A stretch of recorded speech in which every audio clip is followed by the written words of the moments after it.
Bonjour, mesdames et messieurs, bonjour télé.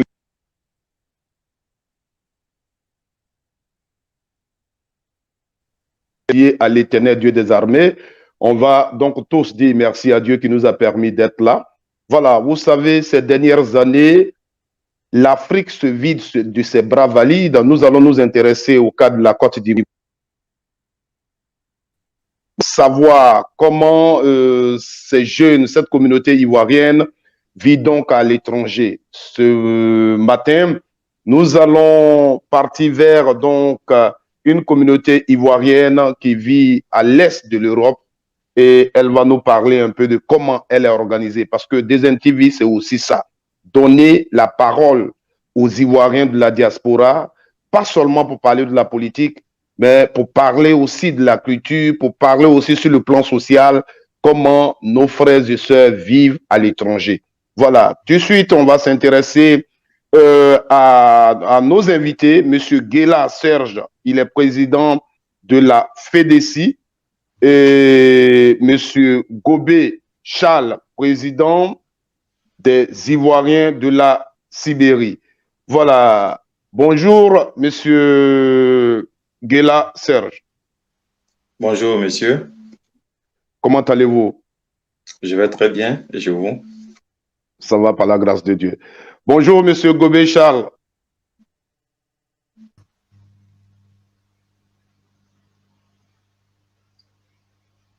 Est-ce qu'il nous reçoit? Monsieur Charles Gobé, comment allez-vous? Bonjour, monsieur, je vais bien, par la grâce de Dieu. Voilà. Avant de commencer, les Ivoiriens voulaient un peu savoir quel temps il fait chez vous actuellement. Il est quelle heure? Guela Serge, il est quelle heure chez toi? Il est 15 h actuellement, 15h10 chez moi. 15h10 bon, chez vous. Voilà. Moi, à mon niveau, il est 19h11, exactement, 19h11 en Sibérie. Voilà, en Sibérie, il est 19h11 à Tomsk, puisque quand on parle de la Sibérie, elle est vaste, donc il y a plus, les horaires diffèrent. Voilà. D'accord. Voilà. D'accord.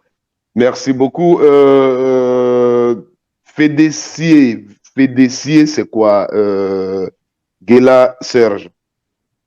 La FEDESIE, c'est la Fédération des étudiants et stagiaires ivoiriens de l'Europe de l'Est. De l'Europe de l'Est. Voilà, merci. Et nous allons rapidement passer donc à nos questions. Je rappelle que cette émission, on l'a juste pour peut-être 40 minutes. Et je rappelle aux Ivoiriens qui sont en train de nous suivre, qui sont en train de nous prendre en marche, que nous sommes avec des Ivoiriens, des étudiants pour d'autres, ou bon d'autres qui sont donc en aventure. Ils vont un peu nous parler de comment ils vivent, comment donc ils sont organisés. Voilà. Ces dernières années, l'on a observé un vaste mouvement migratoire des Ivoiriens vers l'étranger. Qu'est-ce qui a motivé votre choix vers la Russie? Voilà. Tout de suite avec Guela. Bon, à la base, j'avais des amis qui fréquentaient déjà ici. Donc, on causait à chaque fois, ils me parlaient aussi, voilà, des cours, de la scolarité, du niveau de vie.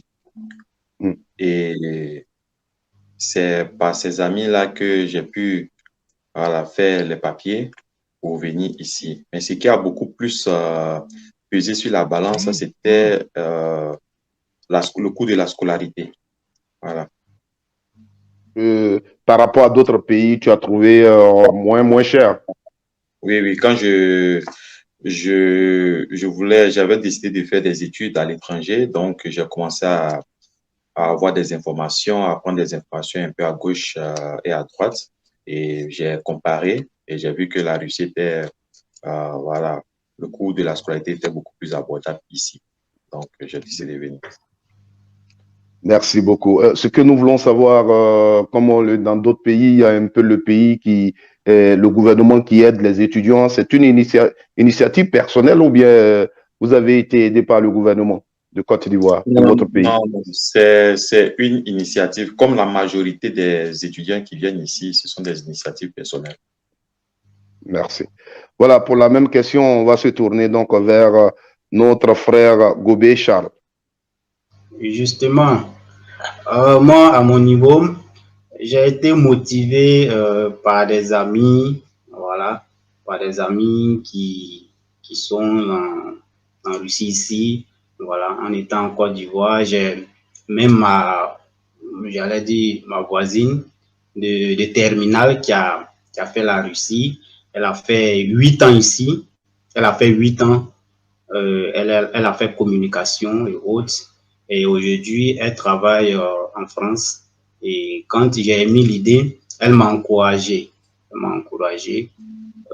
Mais comme elle avait déjà quitté la Russie, voilà, je suis rentré en contact avec d'autres personnes qui m'ont aussi motivé et qui m'ont aidé à venir ici.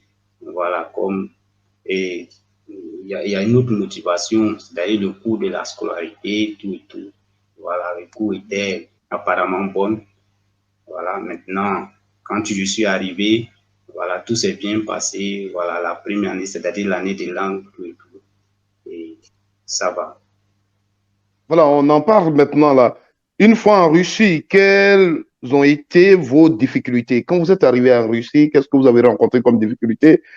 Rapidement, on reste toujours avec vous, monsieur Gobé. Une fois en Russie, comme tous les étudiants là, c'est sincèrement, il ne faudrait pas se cacher les faces. Une fois en Russie, la première difficulté se trouve au niveau de la langue. Au niveau de la langue, voilà, il faut dire que c'est une langue étrangère. Elle est différente des autres langues que nous connaissons, c'est-à-dire le français, l'anglais, l'espagnol ou autre, ou l'allemand, puisqu'ils ont leur alphabet à eux, cyrillique, voilà. Et la difficulté première, c'était ça.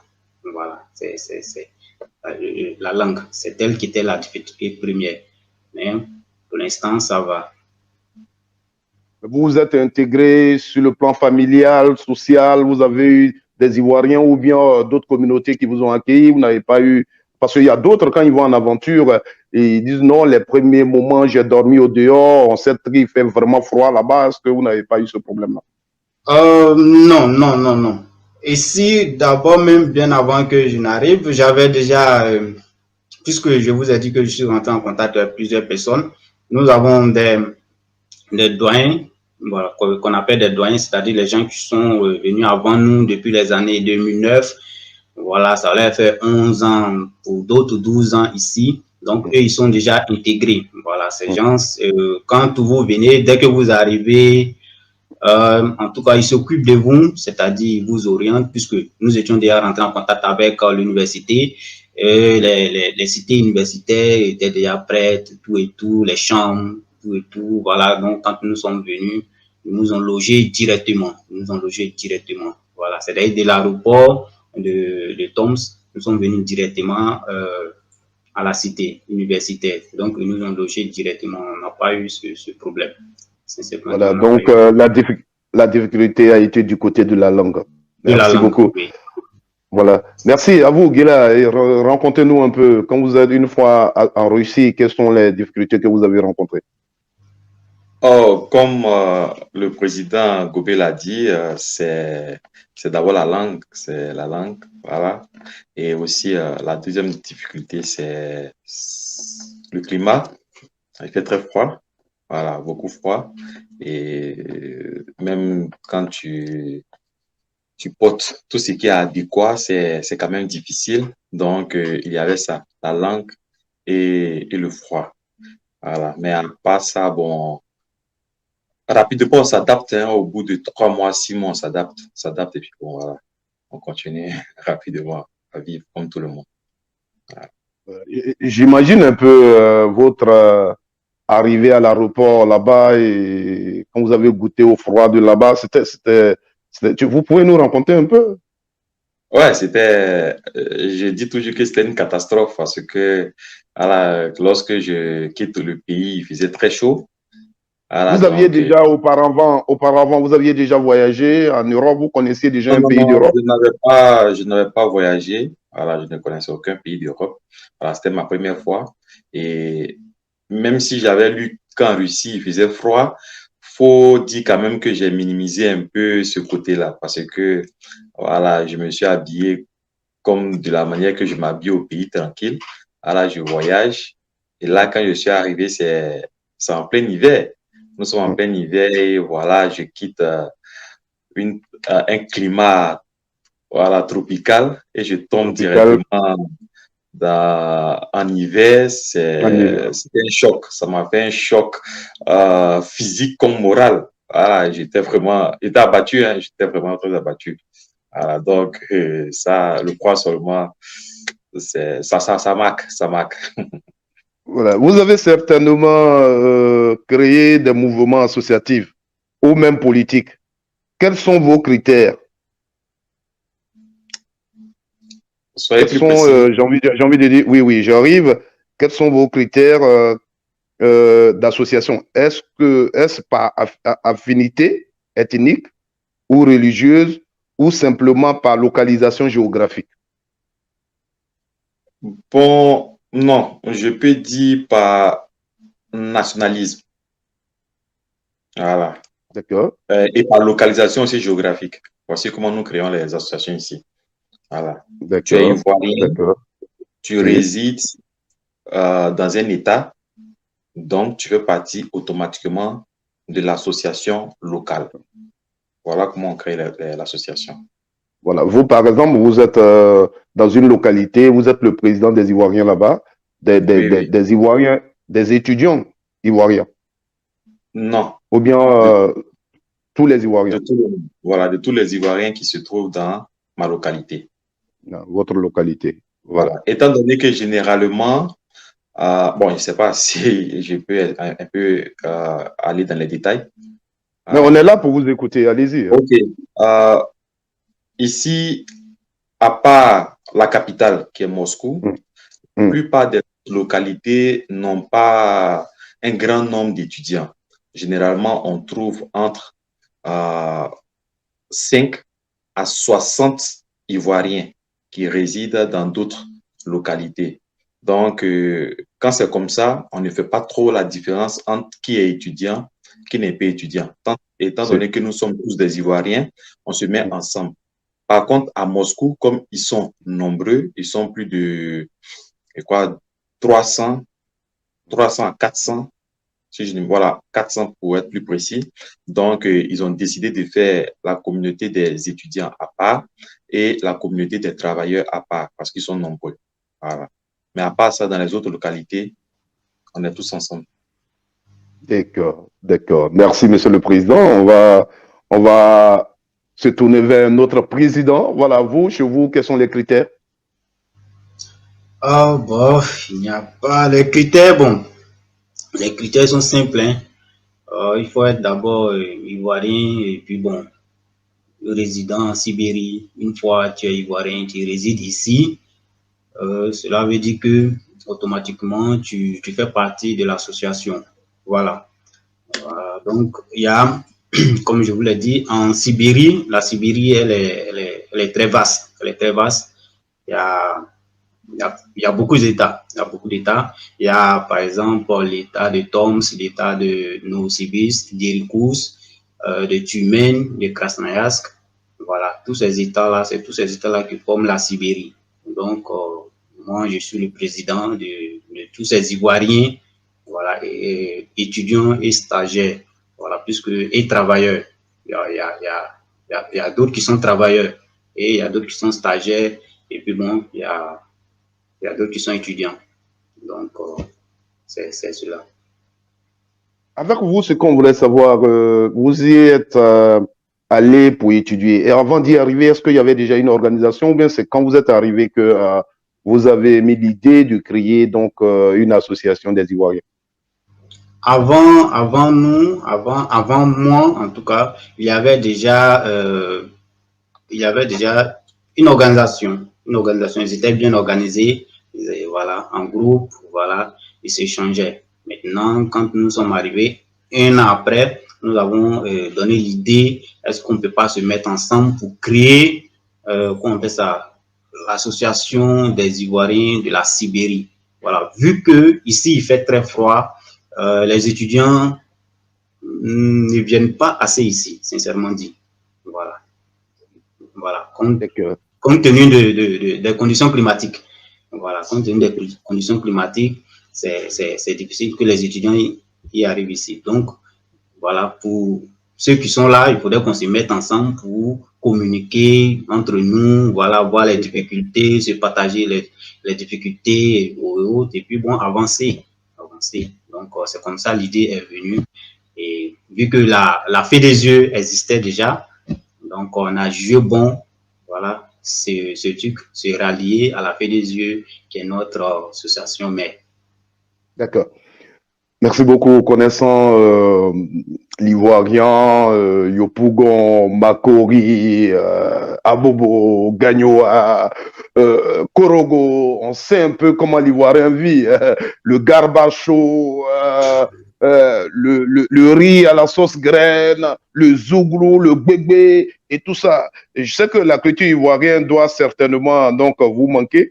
Comment palliez-vous ce vide culturel là-bas? Comment vous vous organisez, hein? Oui, on reste avec vous, monsieur Serge. Ah, ok. Oui, oui, vous. Non, non, non. Oui, revenons à l'autre. Revenons à l'autre, monsieur. Oui. Charles. Oui, oui. Voilà. Chez nous, ici, il faut dire, il faut le dire, il faut être clair. C'est difficile d'avoir les nourritures africaines. Là, sincèrement dit. C'est très difficile. Vu que nous sommes très éloignés de Moscou, pour venir à Moscou en avion, il faut pratiquement 3h40, voire 4 heures du temps en avion, en vol. Et c'est difficile d'avoir ces nourritures, voilà, la tiki, le gaba, et voilà, c'est la banane, tout ça, c'est très difficile tant qu'il n'y a pas un confrère qui est venu de la Côte d'Ivoire, on ne peut pas manger ces nourritures-là ici. Même pour avoir même l'aubergine, c'est compliqué. Mais bon, ici... Mais si je savais ce matin en direct, là, j'allais être en train de manger mon aloco hein, pour te donner un peu l'envie. Alors, là, ça va être très méchant pour moi, pour vous. Voilà. Donc, c'est ça. Ici, on n'en trouve pas. Voilà, sincèrement, on n'en trouve pas. Donc, on ne sait pas comment on fait même pour s'approvisionner. Pour s'approvisionner le plus souvent, c'est quand un ami quitte au pays, c'est-à-dire en Côte d'Ivoire, voilà, qui vient avec. Ou bien il y a un ami qui est à Moscou, on essaie de le joindre un peu, et puis bon, vous voyez un peu, quand la matière que vous ne produisez pas ici arrive ici à l'étranger, vous voyez un peu le coût, voilà, ça devient très cher, donc pour cela, on préfère voilà, s'adapter, et puis bon, consommer ce qu'on peut trouver sur place en Russie. Voilà. D'accord. On va revenir tout à l'heure pour que tu nous parles de ce que tu trouves sur place. Pardon, vous êtes quand même, monsieur le président, il faut que je vous vois. Pour que vous nous dites, voilà, vous arrivez à nous dire ce que vous trouvez sur place. Mais pour l'instant, on va. Lui, vous n'êtes pas loin de Moscou. Donc, vous pouvez quand même trouver de la ticket. Et puis, bien sûr, contrairement au président de la Sibérie, voilà, la distance fait que il y a souvent certains amis qui font les va-et-vient et on profite pour passer des commandes. Voilà. Donc, et souvent aussi, bon, on a aussi, voilà, ceux qui vendent un peu les produits africains à Moscou, ils font aussi la livraison. Donc, on peut quand même si le coût est un peu élevé, mais souvent, on veut quand même se faire plaisir pour avoir aussi toujours cette connexion-là avec notre pays. Voilà. Et comment, pour le zouglou, vous faites comment?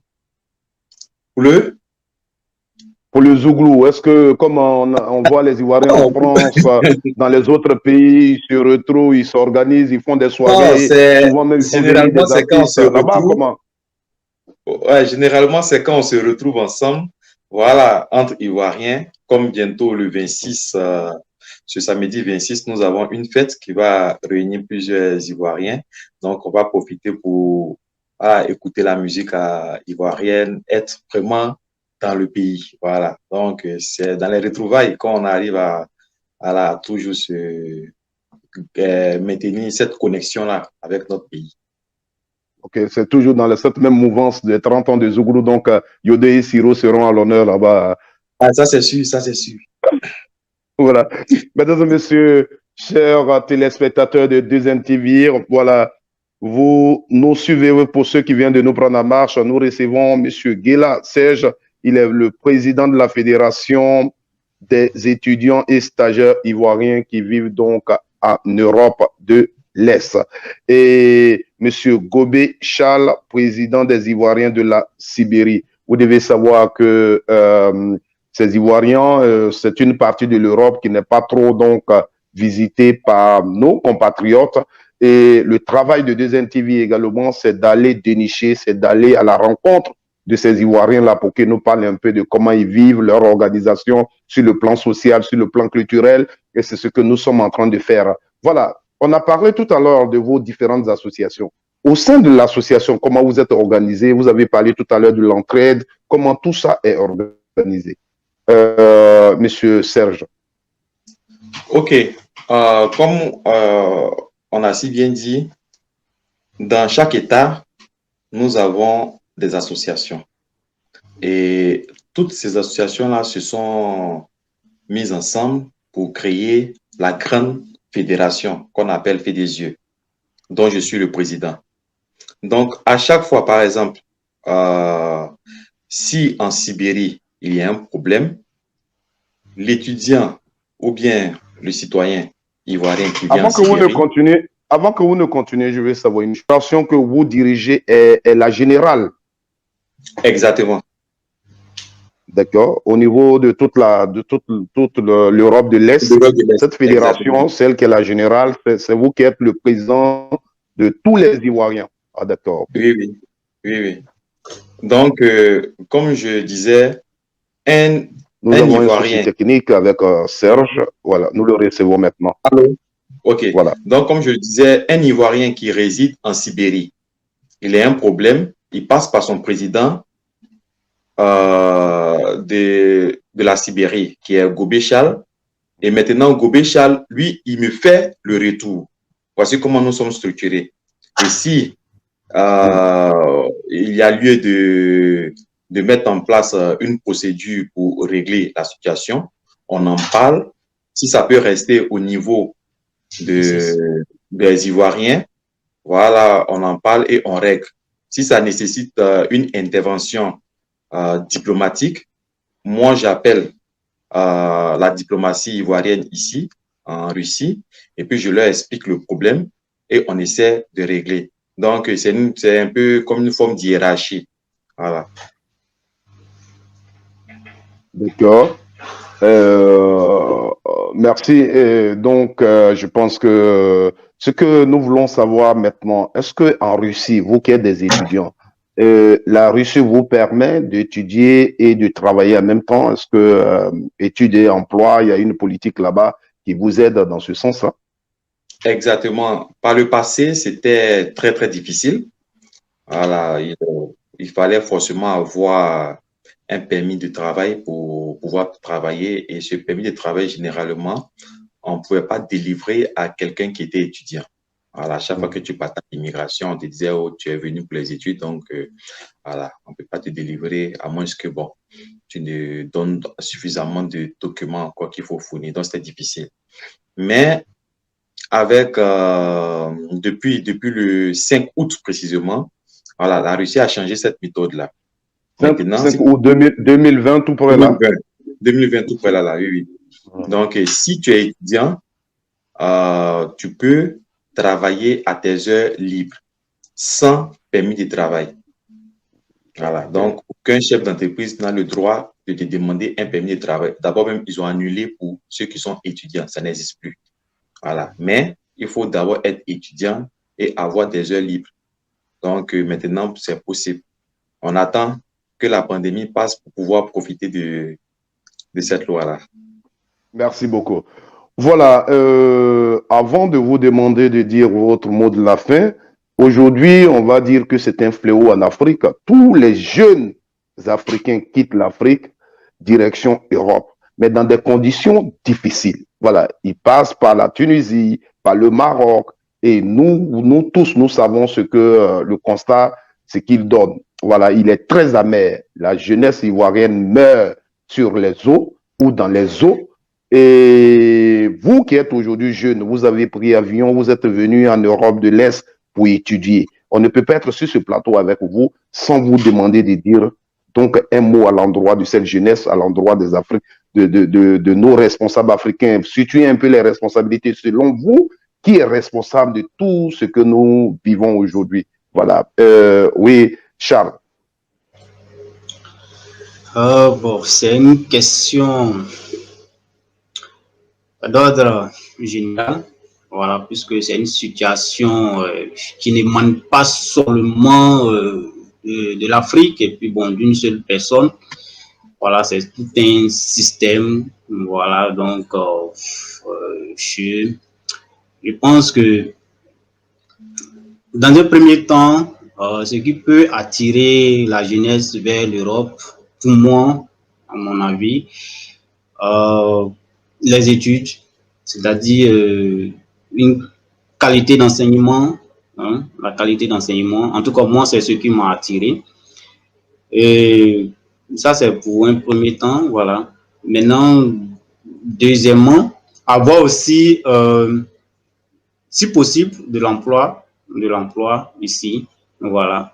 Et puis, puisque si tu es bien formé, cela comprendra à la suite que tu peux avoir un emploi, même si tu n'as pas eu d'emploi, mais tu es bien formé, voilà, tu peux te retourner au pays pour avoir du boulot là-bas. Et je pense que c'est vrai, la question, elle est un peu compliquée, mais elle n'est pas aussi compliquée à résoudre. Ce sont des trucs qu'on peut résoudre aussi d'un moment à un autre. Voilà, il faut une formation de qualité, de base. Voilà, une formation de base de bonne qualité. D'abord parce qu'un être humain bien formé, bien qualifié, peut facilement avoir du boulot et ajouter un plus-value voilà, à l'économie de son pays, c'est-à-dire au produit national de son pays. Voilà, donc dommage pour ceux qui prennent, comment on fait ça, la voie de l'immigration de façon archaïque, voilà, dommage pour eux, voilà, tout ça, c'est dû aussi à la pauvreté, voilà, il faut le dire clairement, c'est dû aussi à la pauvreté. Bon, c'est à nous maintenant de relever les défis, voilà, il faut relever les défis en travaillant durement, voilà, il faut bien bosser, il faut bien apprendre, et puis aussi pour pouvoir créer de l'emploi, voilà, dans son pays d'origine, parce que pour résoudre tous ces problèmes, il faut créer de l'emploi. Alors, une fois il y a de l'emploi, voilà, la main-d'œuvre y est, et voilà, je pense que ça peut aller, on peut résoudre ces problèmes-là facilement comme ça. Voilà, c'est ce que je voulais dire. Merci. Serge, la même question. Ok. Bon, moi, je peux dire que je vois deux problèmes à cette vague d'immigration. Il y a d'abord un problème politique et un problème social. D'abord, le problème social, c'est que à l'époque, lorsque nos grands frères voyageaient et ils revenaient au pays, ils ne venaient pas pour dire les réalités que vivent les Ivoiriens en Europe en général ou dans les pays où ils vivent. Ils venaient au contraire donner l'image, en fait, miroiter, faire du boucan, du faro comme on le dit en langage ivoirien, et il véhiculait un rêve.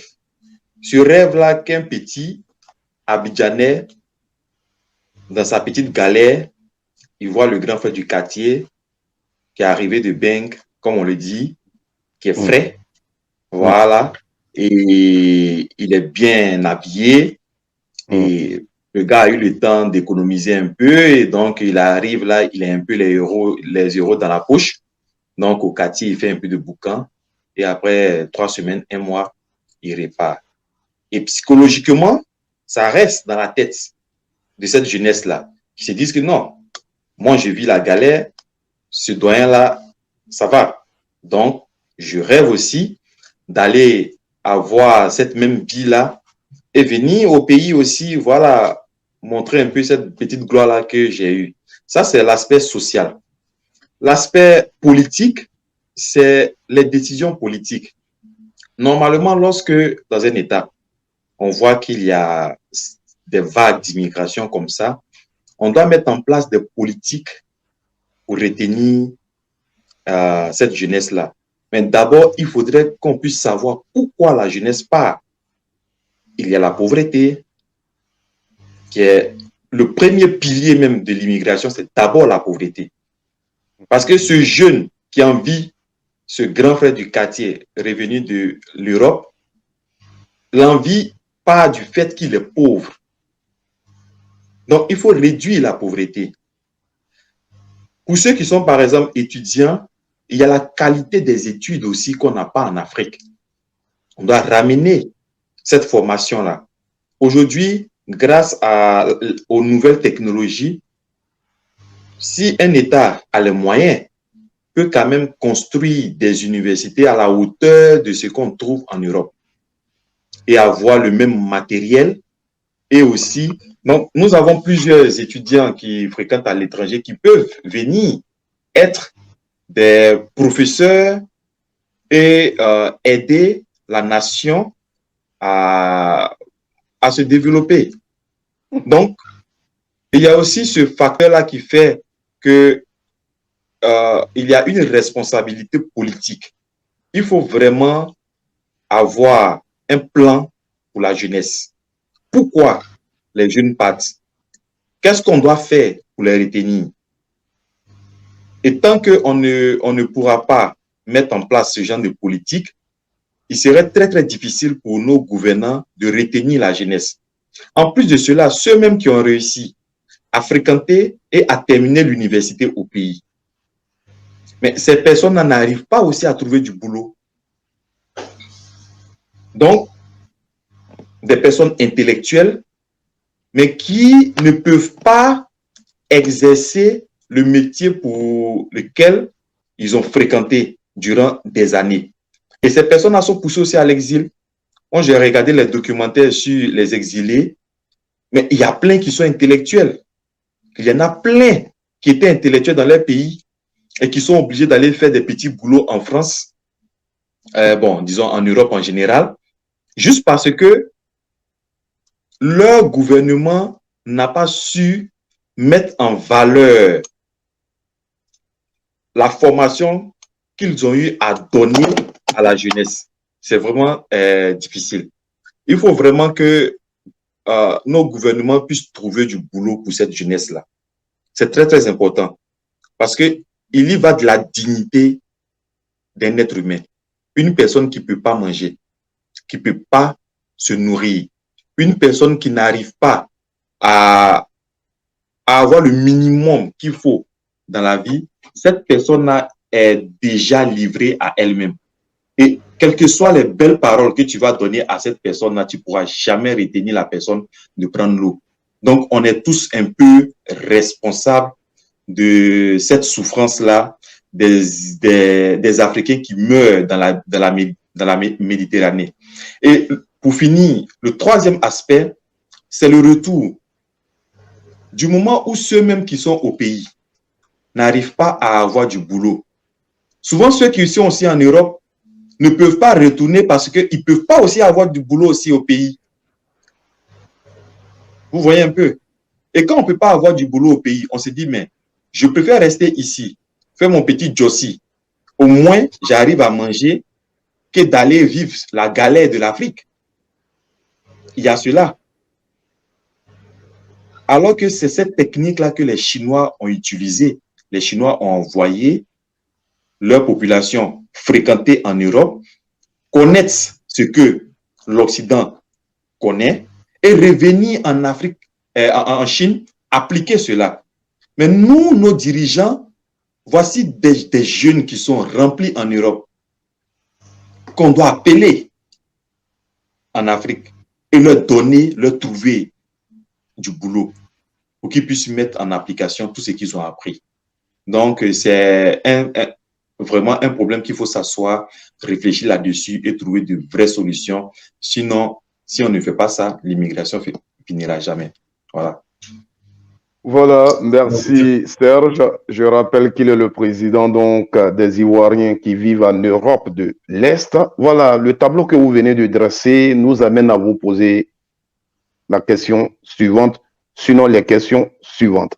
Après vos études en Russie, est-ce que vous comptez retourner au pays pour y travailler? Ou vous allez chercher l'emploi là où vous trouvez, ou bien au niveau de l'Europe généralement? L'autre question avec laquelle nous allons terminer, regardez les Ivoiriens, des étudiants, des intellectuels en Côte d'Ivoire. Si aujourd'hui, je suis un étudiant en Côte d'Ivoire et je souhaiterais venir étudier là où vous êtes, qu'est-ce que vous m'auriez dit? Voilà. On va, le temps que vous soufflez, on va demander donc à Gobé Charles de répondre donc à ces deux questions. Ok, merci bien. Je pense que c'est une question qui nous revient régulièrement en tête. Voilà, et puis bon, c'est une question que les professeurs ont pour l'habitude de nous poser. C'est une question aussi que les parents, les amis, voilà, les journalistes ont pour l'habitude de nous poser. Et cette question revient tout le temps. Pour ma part, je pense que si les conditions sont réunies, il n'y a pas de question que je reste ici, voilà, dans un pays étranger. Si les conditions sont réunies pour se retourner dans mon pays, pour avoir du boulot, travailler sérieusement, c'est-à-dire mettre aussi, on fait ça en exerce, ce que j'ai appris ici, parce que c'est ça, voilà. Puisque ici, quand nous venons, chacun vient apprendre une spécialité. Voilà. Donc, cette spécialité-là, si j'ai la possibilité de la mettre en œuvre en Côte d'Ivoire, je pense que je serai très heureux. Voilà. Maintenant, ce n'est pas aussi facile pour tout le monde, comme ça, de se retourner au pays. Puisque l'autre l'a dit, le président Guilachet Serge l'a dit, c'est une question aussi de pauvreté. Bon, le gars, il est ici.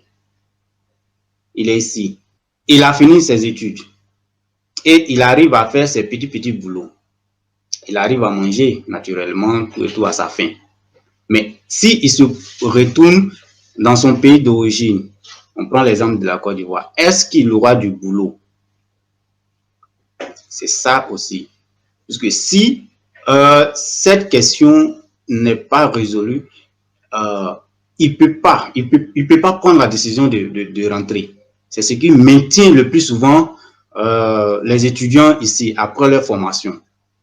Moi, je connais plusieurs étudiants qui ont fait mine, géologie, pétrole et autres, qui sont ici, qui travaillent dans les grandes sociétés. Vous connaissez, je ne vais pas faire la publicité. Gazprom, voilà, et Rosneft, tout et tout. Je les connais, ce sont les doyens, ils ont fait plus de 11 ans ici. Ils ont la qualité, ils ont la capacité, ils ont l'intelligence, ils ont le savoir-faire. Mais ces gens-là, je sais qu'ils veulent se retourner dans leur pays d'origine pour travailler. Mais les conditions, est-ce que les conditions leur permettent de rentrer? Parce que c'est ça aussi. Est-ce que le salaire qu'ils ont ici, est-ce qu'ils peuvent avoir le même salaire en étant en Côte d'Ivoire? C'est ça la problématique. Maintenant, pour nous qui allons finir très bientôt, hein, dans 6 mois, tout au plus 7 mois, est-ce que si je finis, est-ce qu'il faut rentrer, est-ce qu'il ne faut pas rentrer? La question, elle est un peu difficile à répondre. Puisque si je rentre, est-ce que j'aurai du boulot dans l'immédiat? Maintenant, si je n'ai pas du boulot dans l'immédiat, est-ce que moi-même je peux investir? Parce qu'il faut aussi, pour investir, il faut le capital financier. Voilà. Est-ce que j'ai le capital financier pour investir? Non. Si je n'en ai pas, qu'est-ce que je fais? Il faut encore se retourner en Europe, voilà, je sais pas. Donc, c'est une question qui est un peu difficile à répondre, sincèrement dit. Mais cela, je pense que nos autorités doivent aussi se pencher sur ces questions-là. Parce qu'il y a la main-d'œuvre très qualifiante ici, sincèrement dit, sincèrement dit. Et il y a les universités vraiment techniques, comme le président Guelas l'a souligné. Les Chinois, ils ont fait la même chose. Hein. Ils ont envoyé leurs concitoyens ici, en Russie, voilà, aux États-Unis, partout, étudier. Et ils ont créé les conditions pour que ces jeunes gens-là retournent et venir mettre, comment on appelle ça, venir être au service de leur population, de leur État, de leur pays. Et c'est ce qu'on devait faire. C'est ce que l'État ivoirien doit faire. C'est ce que l'État ivoirien, c'est ce que les États africains doivent faire. Voilà, je pense qu'il y a beaucoup de personnes, beaucoup de jeunes qui ont la capacité, qui ont l'intelligence. Voilà, ils ont appris ça ici. La Russie, bon, comme on le sait, la Russie, ils sont très forts en informatique, tout le monde le sait, en robotique. Il y a plein de jeunes. Je vis ici, je suis le président, je connais un peu la formation de tout un chacun. Je suis dans une université technique, je sais de quoi il parle, même si moi je ne fais pas comme ça des filières techniques, je fais la filière économique, mais je connais un peu les jeunes gens qui ont presque fini, ou du moins qui sont en milieu, mais qui savent un peu manipuler ce qu'ils ont appris à l'école. Donc, tous ces jeunes gens, la question leur revient toujours. Est-ce que, si je finis, est-ce qu'il faut se retenir? Vraiment, c'est un peu difficile à répondre, mais soyez un peu, je pense que vous ne serez pas aussi déçus de ma réponse, mais bon, je pense que j'ai répondu pêle-mêle à vos préoccupations. Voilà, c'est un peu difficile, quoi. En clair, vous ne l'envisagez pas? En clair, j'envisage, mais si et seulement si et seulement si la situation s'améliore au niveau du pays. Comment? Voilà, la situation, voilà, si la situation s'améliore au niveau du pays et que dès que je rentre, j'ai un petit boulot, bon, ça va. Mais si je rentre et que je fais 6 mois, 1 an sans boulot, mais bon, écoutez, je vais chercher à me retenir. Parce que c'est ça, hein, ça arrive à beaucoup d'étudiants quand ils vont. Puisque ici, c'est vrai, ici, il faut le dire clairement, la galère d'ici avec la galère du pays, c'est pas la même chose. Sincèrement dit. Voilà. C'est pas la même chose. Donc, l'étudiant préfère rester ici, se débrouiller, hein, en attendant que, voilà, qu'il trouve un bon boulot. Et puis, bon, allez, ça va. Voilà. Sinon, tout le monde aimerait. Il a encore plus d'opportunités sur place après la formation que retourner au pays. Voilà. Sinon, sincèrement dit, on veut se retourner au pays. Voilà, travailler, voilà. Il faut développer l'Afrique. L'Afrique a du potentiel, voilà. L'Afrique est encore vierge, voilà, comme le disent les Européens. L'Afrique est encore vierge. Il faut se retourner en Afrique. Il faut développer l'Afrique, voilà. L'Afrique n'a pas assez d'institutions financières, j'allais dire, les universités. Il faut de vraies universités. Quand je parle d'université, le président Guelas en sait quelque chose. Il sait que ici, il y a de vraies universités. Voilà, quand on parle d'université, on parle des universités qui peuvent former les étudiants capables de réagir, hein, à des situations bien précises. Voilà, l'Afrique a besoin de... Il faut industrialiser les choses, tout et tout. Donc, il y a ça là. OK.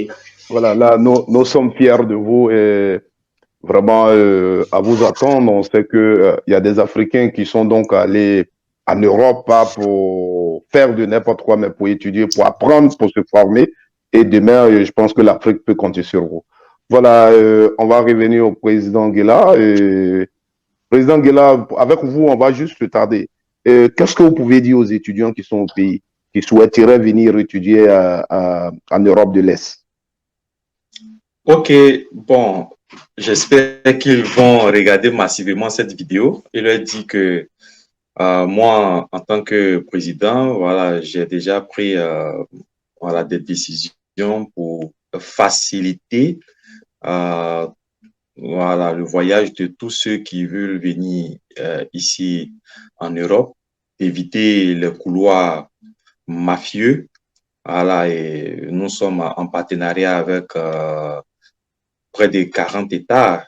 Et si les étudiants cherchent un profil d'une université bien précise, d'une faculté, voilà, comme vous voyez, il y a le président de la Sibérie, mais il y en a plein, il y a plein de présidents qui sont répartis comme ça dans plusieurs États ici en Europe de l'Est.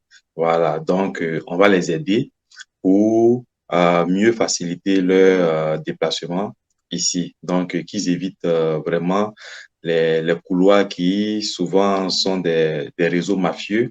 Voilà, et après, ils se perdent là et on ne les retrouve pas. Donc, on est là. La fédération s'est constituée et on a déjà pris les décisions pour améliorer la venue de nos frères dans les années futures. Voilà ce que je peux leur dire.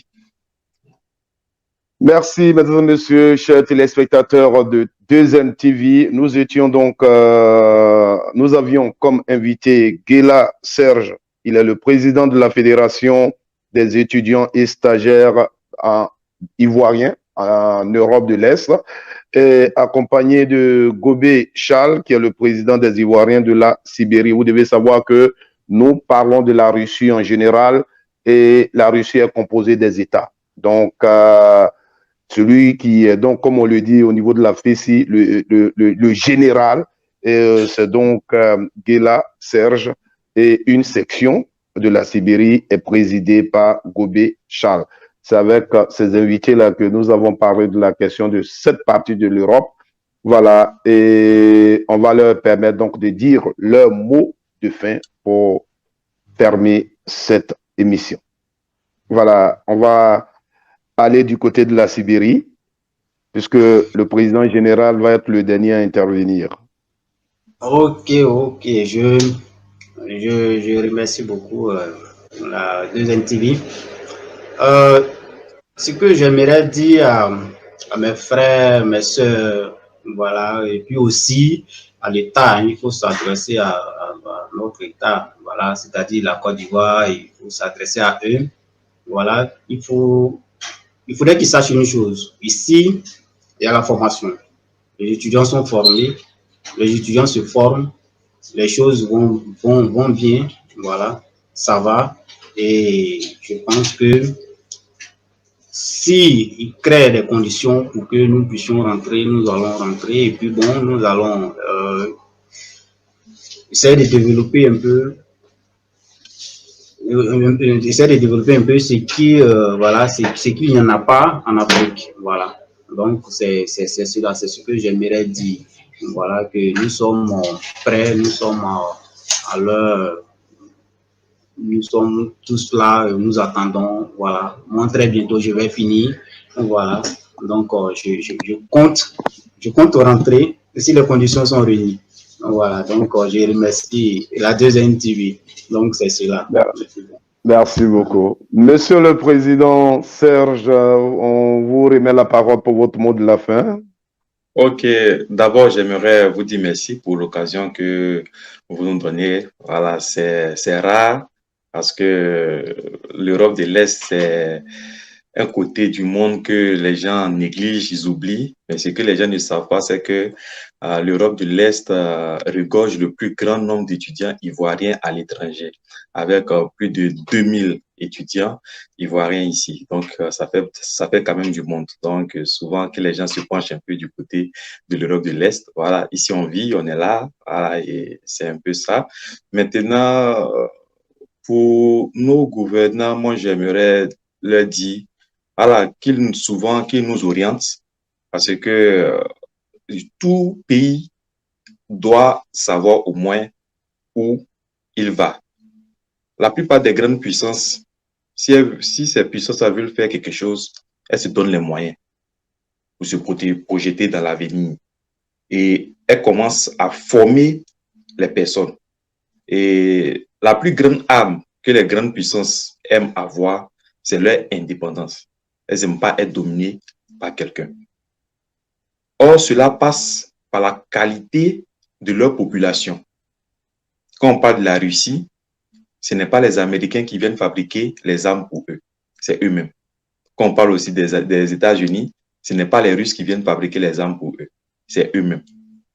Or, ce n'est pas aussi une machine qui fabrique ces armes-là. Ce sont des personnes qui sont intelligentes, des personnes qui ont été formées durant des années. Voilà. Donc, nos gouvernements doivent, par exemple, avoir peut-être une petite politique, et ça, en tout cas, on espère que le corona finisse le plus vite, parce que nous, c'est une demande qu'on aimerait faire. Qu'est-ce que le gouvernement envisage faire dans 5 ans, dans 10 ans, de telle sorte que quand nous on reçoit nos petits frères ici, on les oriente et on leur dit que, voilà, orientez-vous vers ces facultés-là, parce que ces facultés-là auront des débouchés demain au pays.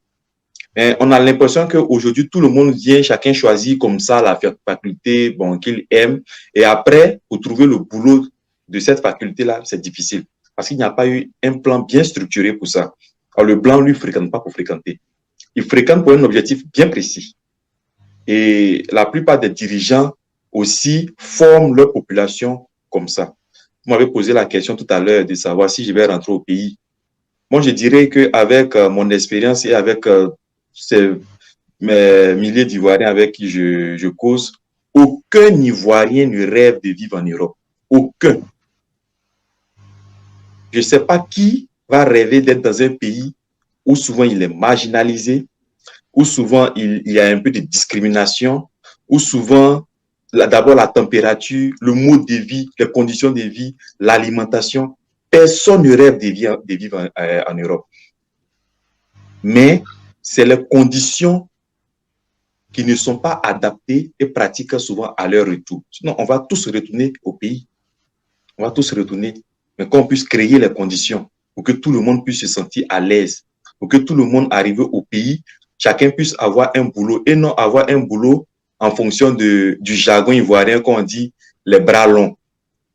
Parce que je connais plein qui sont retenus au pays, qui faisaient leur petit boulot ici pendant 5 ans, pendant qu'ils étaient en train de fréquenter, qui les rapportaient même souvent plus. Ils retenaient au pays, ils passent 6 mois, 1 an, la galère totale, et qui nous appellent pour revenir ici. Comme le président Charles l'a dit, la galère de l'Europe, souvent, elle est là, elle est mieux même que la galère du pays. Justement. Voilà.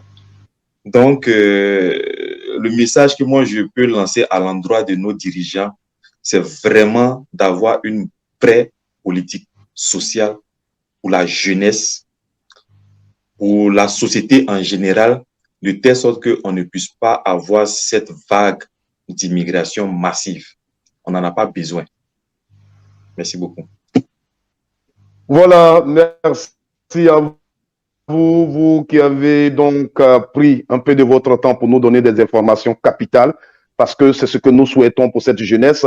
Il faut que nos États fassent donc des partenariats qui peuvent permettre, selon le besoin donc de la nation, permettre donc aux Ivoiriens, aux jeunes Ivoiriens d'aller se former. Pourquoi pas en Russie, là où vous trouvez. Voilà, aujourd'hui, on peut amener des Ivoiriens, des jeunes Ivoiriens, des intellectuels en Russie parce que l'État de Côte d'Ivoire a bien voulu faire donc un partenariat avec cette nation, voilà, pour ses qualités de formation, pour ses qualités pour la question d'université, voilà, et on va aller apprendre là-bas pour venir servir notre nation.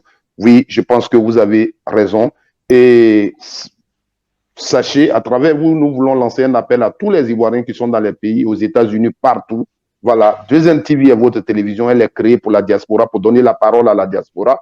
Si vous voulez vous exprimer, si vous voulez nous dire votre expérience, ce que vous vivez, contactez-nous, nous sommes là pour ça. Nous voulons aussi dire aux Ivoiriens, voilà, c'est vos frères là sont là, ils sont en Europe de l'Est et ils vous ont lancé l'appel. Tous ceux qui veulent étudier, vous pouvez les contacter. Si vous n'avez pas leur contact, vous pouvez passer par 2MTV et nous, on peut créer le lien pour que vous puissiez parler avec eux pour un jour aller en Russie pour étudier. Parce que si vous vous formez en Russie, c'est la Côte d'Ivoire qui gagne. Et quand la Côte d'Ivoire gagne, c'est 2MTV qui gagne également. Mesdames et messieurs, nous voulons vous dire merci. Vous qui avez pris un peu de votre temps pour suivre donc cette émission. Je suis Ananias Dago, votre serviteur, présentateur de cette émission. Et la technique a été l'affaire d'une équipe puissante dirigée par Narcisse Nabo, le DG de cette télévision, 2MTV. La bouche ne porte pas caleçon. Ici, nous, on dit tout. C'est de ça qu'il s'agit. 2MTV, la diaspora, c'est toujours exprimé. Merci. Et d'ici là, on se retrouve pour une nouvelle émission. Que Dieu vous bénisse. Merci, chers frères. Je salue tous les Ivoiriens de l'Europe de l'Est, de la Russie précisément. Que Dieu vous bénisse. Merci. Au revoir, au revoir, au revoir, au revoir, au revoir, au revoir. Merci. Merci.